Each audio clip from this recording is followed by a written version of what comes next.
በዛሬው ገለጻችን ላይ ልጆች አፋቸውን ቶሎ የማይፈቱበትን ምክንያትና ወላጆች በቤት ውስጥ በቀላሉ ሊወስዷቸው ስለሚችሏቸው ተግባራዊ እርምጃዎች እንወያያለን።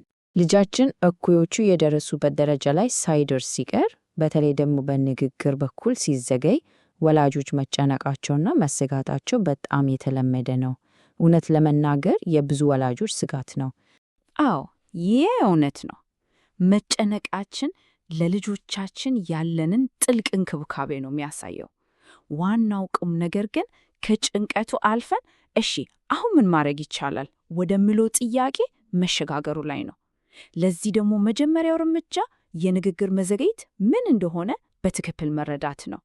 እሺ እንግዲያ ወደ መፍትሄዎቹ ከመዝለላችን በፊት እስቲ የንግግር መዘግየት ስንል በትክክል ምን ማለታችን እንደሆነ እንለይ። መጀመሪያ ነገሩን በደንብ መረዳት ችግሩን በትክክል ለመለየት በጣም ይረዳል። በቀላሉ ለማስቀመጥ እያንዳንዱ ዕድሜ የራሱ የሆነ የቋንቋ ክህሎት ደረጃ አለው እና የንግግር መዘግየት ማለት አንድ ልጅ ከእኩዮቹ አንጻር በዚህ መስመር ላይ ትንሽ ወደ ኋላ ሲቀር ነው። ግን በጣም ጥሩ ነገር ምን መሰላችሁ? ይህ ነገር በትክክለኛ ድጋፍ በቀላሉ ሊስተካከል የሚችል መሆኑ ነው። እሺ ምን እንደሆነ አየን። አሁን ደግሞ ወደ ጭልቁ ጥያቄ እንምጣ። ለምን ይከሰታል? ለምን አንዳንድ ልጆች አፋቸውን ቶሎ አይፈቱም? መንስኤውን ማወቅ የመፍትሄው ግማሽ ነው አይደል? እስቲ 5 ዋና ዋና ሊሆኑ የሚችሉ ምክንያቶችን አንድ ላይ እንመልከት። እንግዲህ ዋና ዋናዎቹ እነዚህ ናቸው። የመስማት ችግር ሊሆን ይችላል፣ አካባቢው ያመጣው ተጽዕኖ ወይም ደግሞ የአካል ብቃት፣ የእድገት መዘገየት እና አንዳንዴም ከዘር የሚወረስ ነገር ሊኖር ይችላል። እስቲ አሁን እያንዳንዳቸውን አንድ ባንድ እንያቸው። የመስሚያ ችግር፣ ይህ በጣም መሰረታዊ ነገር ነው። አስቦት፣ ቋንቋን የምንማረው ሰምተን ነው አይደል?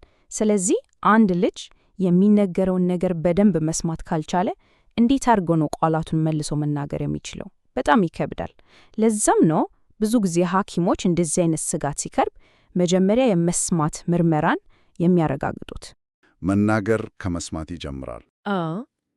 የሰው ልጅ አእምሮ ቋንቋን የሚማረው በአካባቢው ያሉትን ድምጾች በመቅዳት በመለየት እና በመተንተን ነው። አንድ ልጅ ገና ከጅምሩ የድምጽ ሞገዶችን በአግባቡ መስማት ካልቻለ የአእምሮ የቋንቋ ማቀነባበሪያ ክፍል በቂ መረጃ አያገኝም። ያው ልጆች አካባቢያቸው ላይ የሚያዩትና የሚሰሙትን ነገር በሙሉ ነው የሚይዙት፣ ልክ እንደ ስፖንጅ ማለት ነው። ስለዚህ በቤት ውስጥ ብዙ የሚወራ ከሆነ፣ የሚጫወቱለት ከሆነ ብዙ ቃላትን ይሰማሉ፣ ይማራሉ።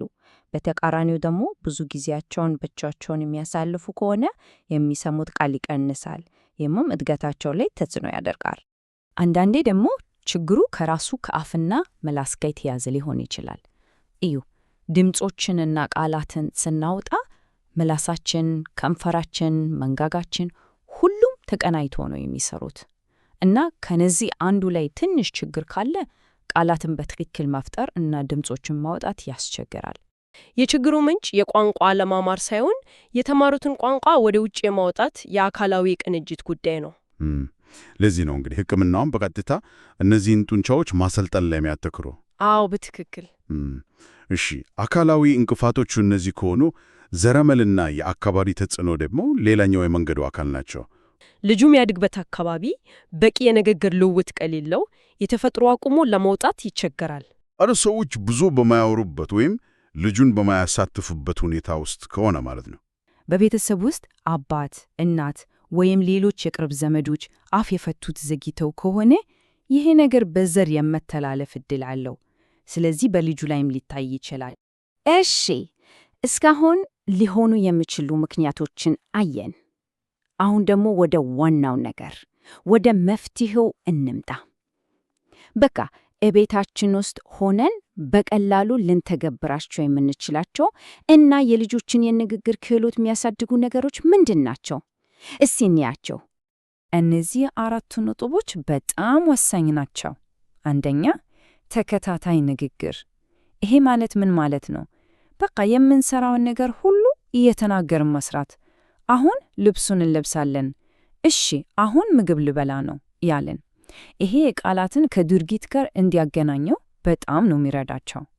ሁለተኛ፣ ስልክና ቲቪን መቀነስ። ለምን? ምክንያቱም ንግግር መስተጋብር ነው፣ መስጠትና መቀበል ነው። ስክሪን ግን አይመልስላቸው። በዘመናችን እጅግ ፈታኙ ጉዳይ ያው ስልክና ቲቪን ማስወገድ የሚለው ነው። ይህ ትልቁ ፈተና ነው። ስክሪኖች የዕለት ተዕለት ሕይወታችን አካል ሆነዋል እኮ። አዎ። የሰው ልጅ የቋንቋ እድገት የተመሰረተው ባለ ሁለት አቅጣጫ መስተጋብር ላይ ነው። ይህ መስተጋብር ልክ ኳስ እንደመወራወር ነው። ኳስ መወራወር። አዎ። አዋቂው ሰው አንድ ነገር ይናገራል፣ ከዚያም ዝም ብሎ የልጁን ዓይን ያያል፣ ልምላሽ ይጠብቃል። ያ አጭር የዝምታ ጊዜ ለልጁ አእምሮ አሁን ያንተ ተራ ነው የሚል ትልቅ መልእክት ያስተላልፋል። ስክሪኖች ግን ይህን አያደርጉም። አዎ፣ ቲቪው ባለ አንድ አቅጣጫ ነው። ልክ ነህ። ለልጁ ያለማቋረጥ ያወራል እንጂ ልጁ ምላሽ እስኪሰጥ አይጠብቅም።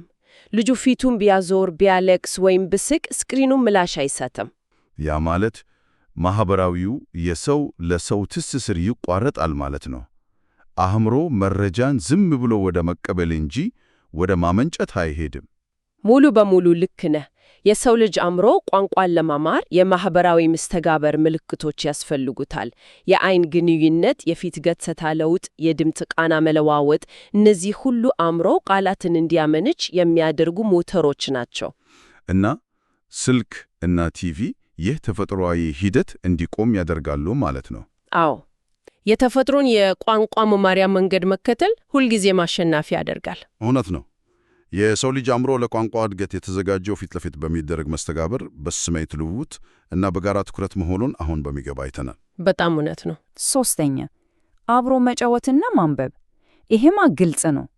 በጨዋታና በተረት መሃል ስንትና ስንት አዲስ ቃላትን ይማራሉ። እና አራተኛ፣ ምላሽ እንዲሰጡ ማበረታታት። አንድ ነገር ሲፈልጉ በምልክት ብቻ ከማሳየት ይልቅ በቃል እንዲናገሩ ዕድል መስጠት ማለት ነው። እሺ፣ በቤት ውስጥ የምናደርገው ጥረት በጣም አስፈላጊ ነው። ግን አንዳንድ ጊዜ የባለሙያ እርዳታ የሚያስፈልግበት ጊዜ አለ እና ይሄን ማወቅ በጣም ወሳኝ ነው። የባለሙያ እርዳታ መፈለግ ማለት ተስፋ መቁረጥ ሳይሆን ለልጃችን የተሻለውን ድጋፍ መስጠት ማለት ነው። በቃ እነዚህን 3 ነጥቦች በደንብ መያዝ ያስፈልጋል።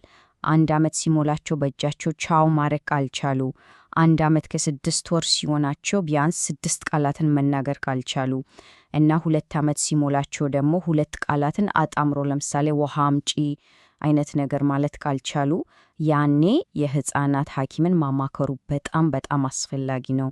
በቃ የሁሉም ነገር ማጠቃለያ ይሄ ነው።